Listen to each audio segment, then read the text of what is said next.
El hedor en el ambiente era inevitable, una pestilencia que ni pañuelo ni mano lograban contener.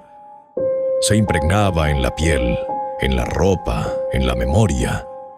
Esa esquina justo donde el canal de aguas negras del Salado se abría paso como una herida pestilente entre colonias populares, destacaba más que cualquier otra. La escena pútrida se había repetido incontables veces a lo largo de los años.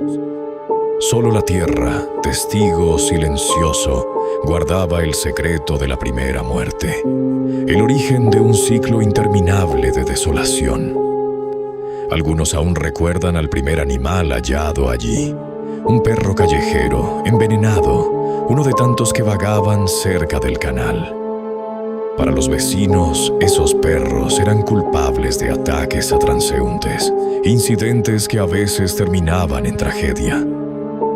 El tránsito de personas era constante, sobre todo por la cercanía del supermercado de la marca verde de precios bajos, cuya llegada fue celebrada como símbolo de progreso. Pero el progreso nunca llegó. El canal seguía siendo frontera y cicatriz. Dividía municipios enteros: Los Reyes, Nezahualcóyotl, Chimalhuacán. El puente del Salado, conocido desde Santa Marta, Acatitla hasta Texcoco, unía localidades, pero también era recordatorio de la mala fama del lugar. A un costado, las vías del tren de carga corrían paralelas al canal, como si ambos fueran arterias de un mismo cuerpo enfermo. Durante años, un puente peatonal metálico permitió cruzar. Ahora ya no existe.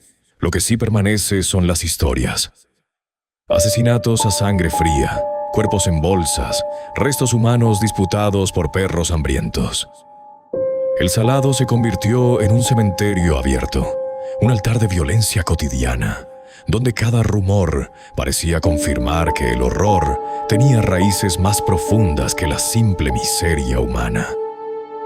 A principios de los años 2000, un incidente transformó un día cualquiera en una pesadilla que marcó a los vecinos y destrozó a una familia. Lo que pudo haber sido un accidente más, uno de tantos que ocurren a diario, se convirtió en una tragedia inolvidable. Cuando el cuerpo de Ramoncito, un niño de apenas 7 años, fue recuperado kilómetros río abajo, las marcas inexplicables en su piel revelaron un horror que nadie pudo comprender. Las autoridades frías y prácticas concluyeron que una jauría de perros callejeros, hambrientos, rabiosos, había sido la responsable. Según la versión oficial, los animales acorralaron al indefenso niño, que en su desesperación corrió hacia el canal, buscando quizás el viejo puente oxidado.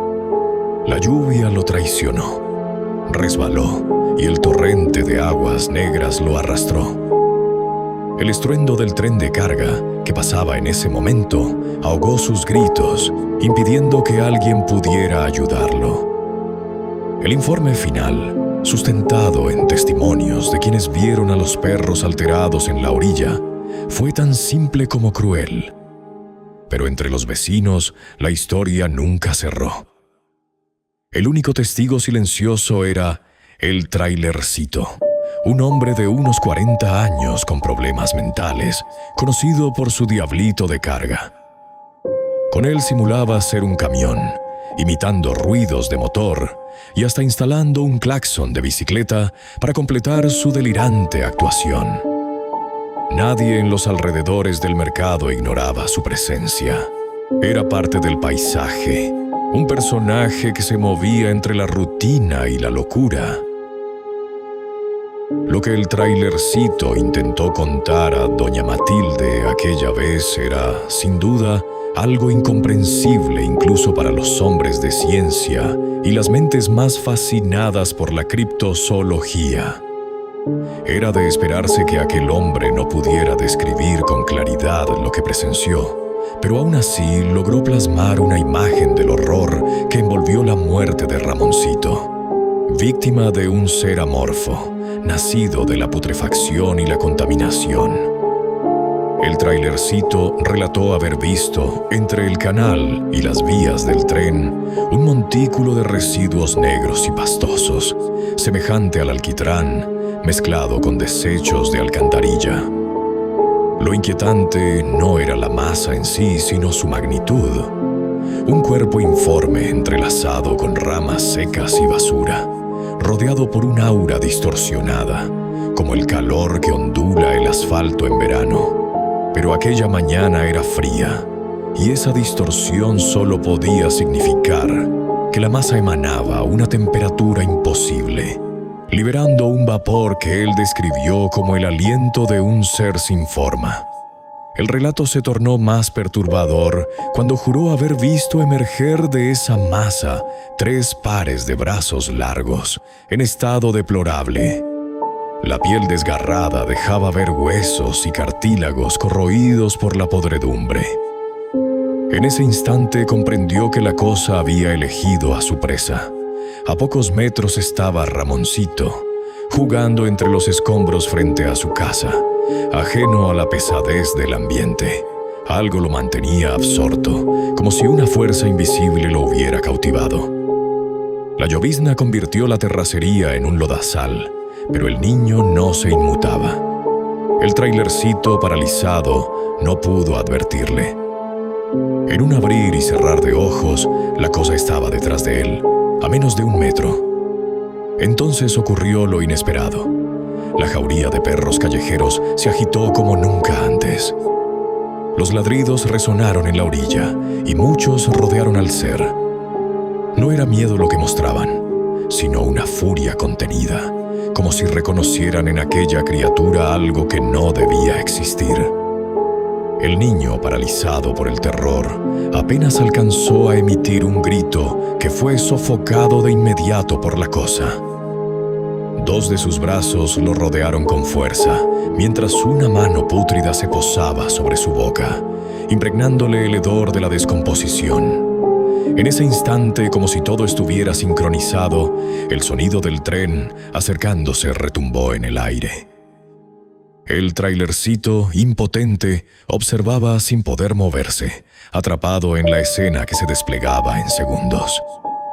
Cuando el tren estaba a escasos metros, la criatura desapareció de su vista en un parpadeo. Al otro lado de las vías, oculta tras los vagones de carga, se podía vislumbrar apenas su silueta deformada, arrastrando al pequeño hacia la orilla del canal. Entre los espacios que dejaban los vagones, el trailercito alcanzó a ver cómo se internaba en la negrura del agua. Cuando el estruendo del tren se disipó, la jauría de perros se lanzó con furia hacia el lugar, ladrando y escarbando en la orilla, como si intentaran rescatar al niño de las fauces de aquello que había emergido del canal. Pero ya era tarde. Ramoncito había sido reclamado por las aguas negras. La familia, como tantas en la zona, vivía en la precariedad. Esa condición fue suficiente para que el caso no se investigara a fondo. No había cámaras, ni registros, ni pruebas más allá de los rumores. El único testigo fue aquel vagabundo del que todos se burlaban, el trailercito, cuya mente ya alterada quedó aún más distorsionada por lo que presenció. La versión oficial señaló a los perros como culpables, un chivo expiatorio conveniente, pero no la verdadera causa. Años después, la calma aparente se rompió. El hedor característico, esa mezcla de muerte y aguas residuales, volvió a impregnar el aire, como un anuncio invisible de la próxima víctima. Con el paso del tiempo, la delincuencia se intensificó en la zona. Los perros callejeros se multiplicaron, los problemas crecieron y la sociedad se transformó con rapidez. El área adquirió fama de ser un punto de venta y distribución de drogas. Las vías del tren se convirtieron en refugio de adictos que buscaban su dosis a cualquier hora. Jóvenes, ciclistas, peatones y automovilistas convergían en ese espacio, dispersándose luego con ansiedad hacia sus destinos.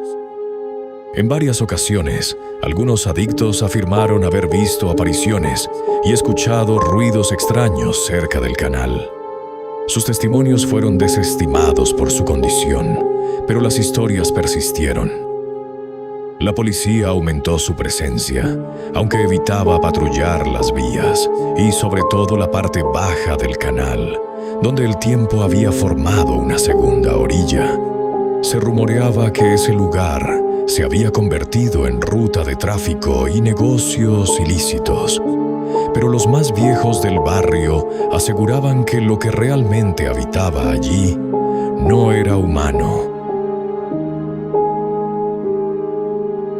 Has sobrevivido a un relato más de El Libro del Terror. Si buscas más pesadillas para tus noches, suscríbete y forma parte de nuestra comunidad oculta